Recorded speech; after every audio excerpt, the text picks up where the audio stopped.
You got to admit, if you take one step back and watch the world spinning with all these humans on it, there's a lot of weird stuff going on. I often think that we humans are being watched by some outer intelligence, and the reason we are not contacted is simply because all the charades and hoax we indulge in. And as things develop, humanity gets even more ego fixated. And in a world that is full of lies, deception, and sometimes even cruelty, it becomes weird. Does humanity deserve to be saved from itself and its own stupidity? I don't know. But when I think of all the stupid things that goes on, I just want to escape. Go out in space to another planet or a desert island. And I don't think I'm alone. A lot of people seek shelter from human madness. Buddhist monks, sailors, writers, backpackers. These are people seeking arenas where they can exclude themselves from taking part in the insanity of people. And then we have golf.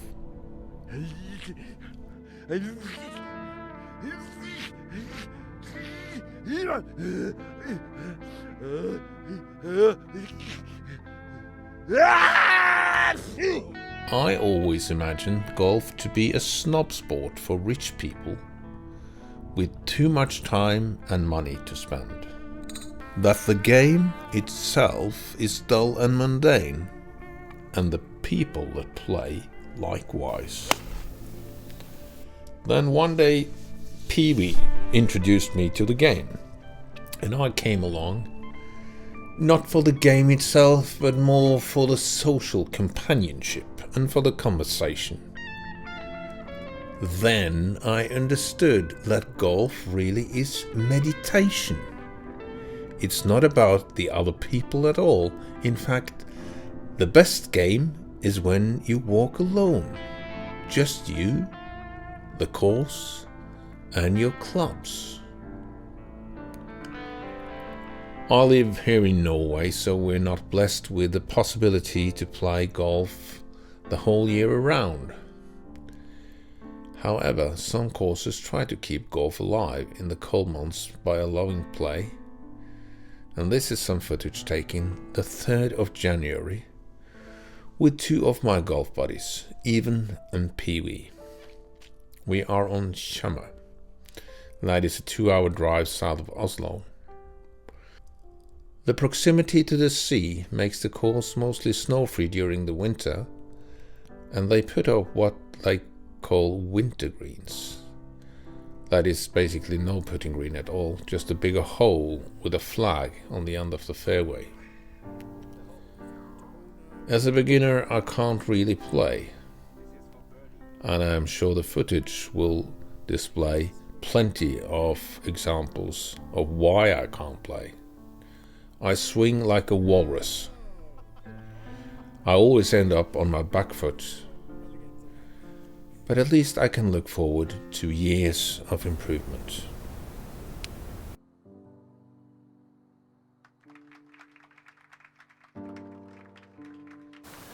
Why do you keep them on the ground? I don't know. Golf is a spiritual game.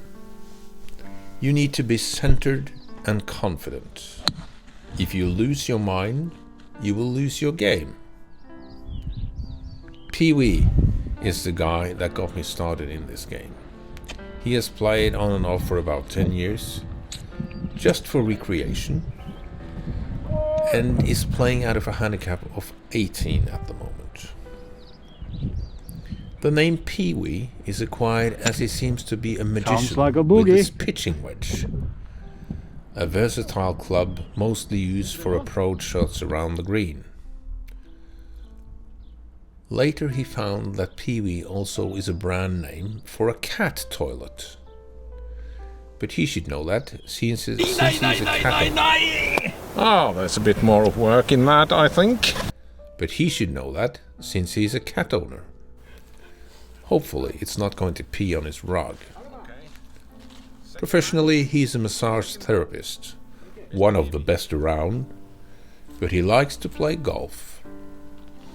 He's a light-minded, positive, and very supportive human being that really cares about the people around him.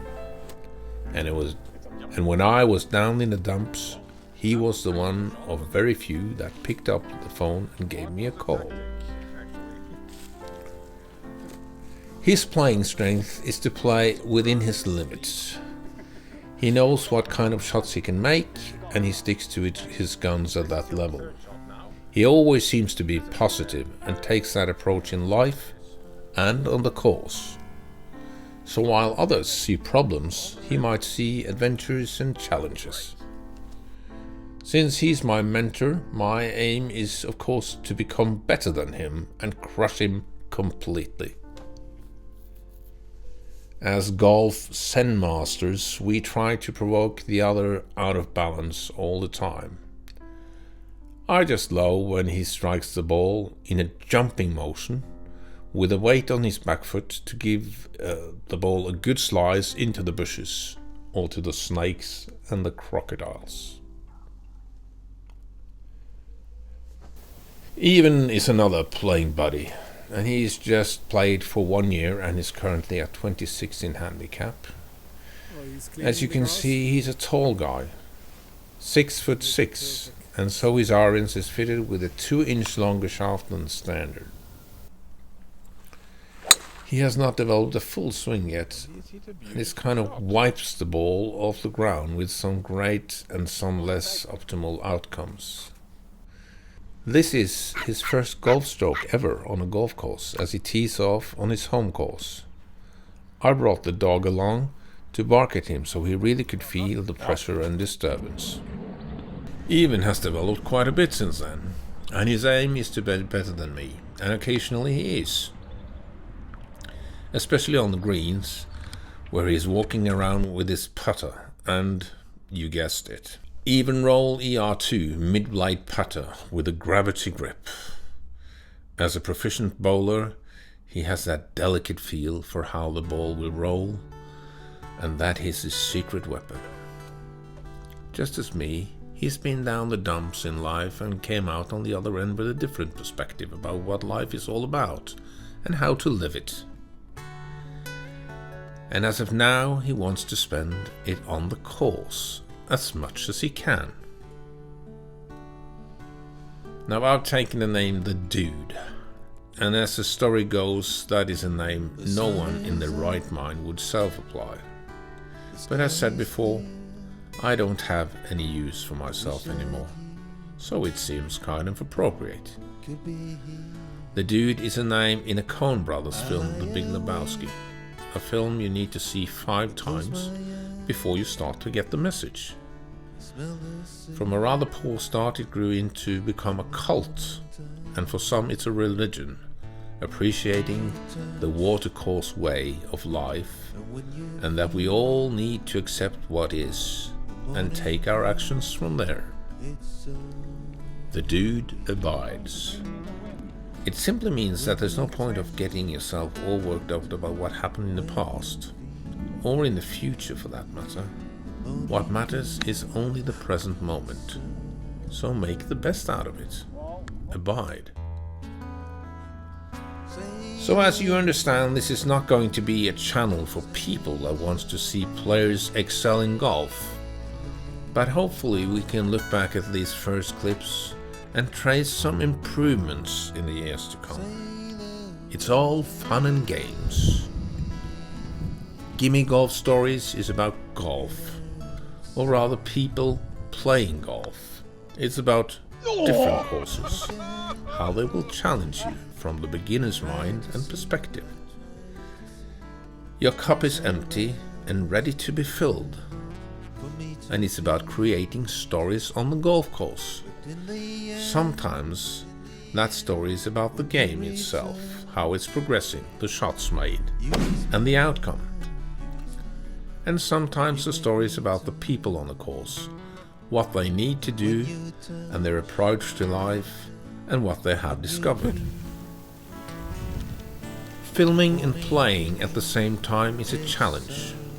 We are outdoors, the wind is destroying the sound, and camera movements and direction isn't always first class, and somehow always disturbing our zen minds as we walk the course.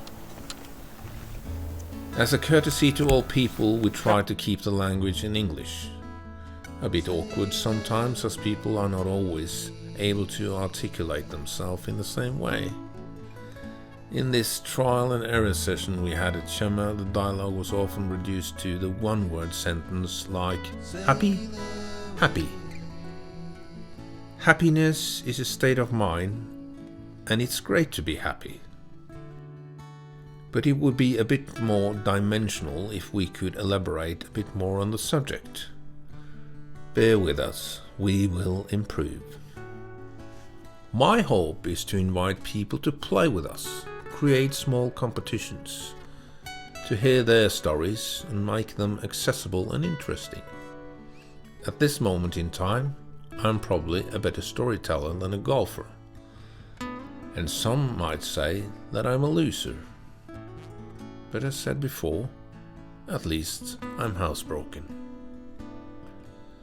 So if someone has treated you badly, or even destroyed your life as you knew it, don't let them take away your present moment too. If someone peed on your rug, you can always go and give them a bill. So abide, take your clubs, and call a friend or take your dog to walk the course. Be with yourself, centered and focused, and let the world outside just ravel on this rage and mad and insane way without you. We did just that. We were tired of the cold winter and having no greens to play on, so we snuffed it, packed our bags, and set sail for the island of Mallorca and the Sheraton Arabella Golf Resort. Please subscribe, like, and follow us for the ride.